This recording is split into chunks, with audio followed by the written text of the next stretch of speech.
ओ बहिनी दिपेक ल्याउ न हौ यहाँ घाम टन यहाँ कस्तो भइरहेछ खानु नपाएर छिटो त के सारा खानु भएको दाजु नखानुस् पुलिसहरु पुरा छपछप घुमिरहेको छ नखानुस् बेसी भयो अब बेसी नखानुस् पुलिसहरु आएर मान्छ त हामीलाई दिइहाल्नु पर्यो 2 प्याक चाहिँ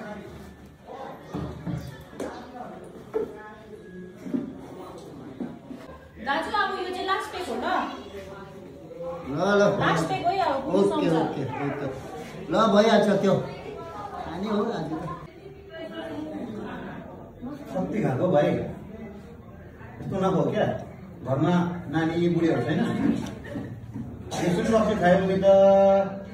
तिमी छिटो जान्छ त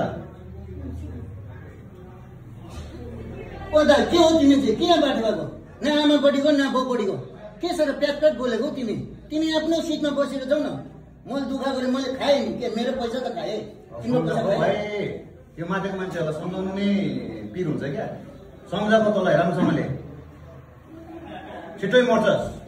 नाखा भनेको ओ दाजु मान्छेको कर्म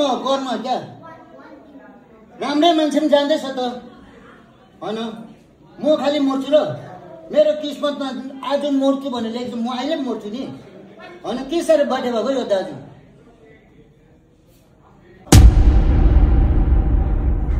1-2 वर्ष मात्रै जस्तो लाग्दैछ खा भाइ खा यस्तो मथुवालाई जति सम्झाएर पनि त्यति नै हो बाउपट्टिको न आमापट्टिको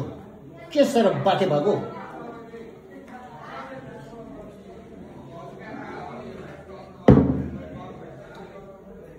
सालाहरू के साह्रो बाटे राम्रो रहेछ यो मथु ओइ के खिच्यो हा के खिच्यो ओइ केटा यसलाई हात गाडीमा के हो बहिनी कति सम्झाउने यसरी दिस नबेच्न भनेर म माथि हेड अफिसबाट कति गाली गर्छ म सुन्नुपर्छ हुन्छ सर जति सम्झाउँदा हुँदैन तिमीहरूलाई यो दोकानहरू ओ बहिनी कति सम्झाउ पुलिसको गालीहरू नाबेच रक्सीहरू छोड्दै यो रक्सीको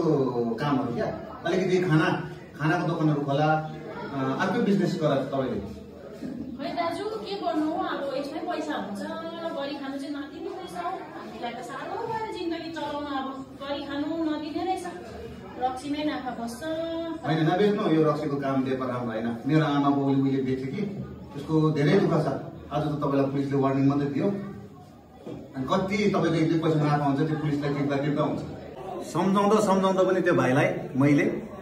अति नै गरेँ क्या पुलिसले लगेर गयो अब के त्यसको घरमा के हुन्छ याद छ अब बुढीले पर्खिरहेछ नानीले पर्खिरहेछ अब त्यो जेलमा हुन्छ अन्त त्यसरी नै जिन्दगी तुर्छ क्या एकदमै रक्सी चाहिँ नखानु यो रक्सीले सबै चिज बिगार्छ प्लिज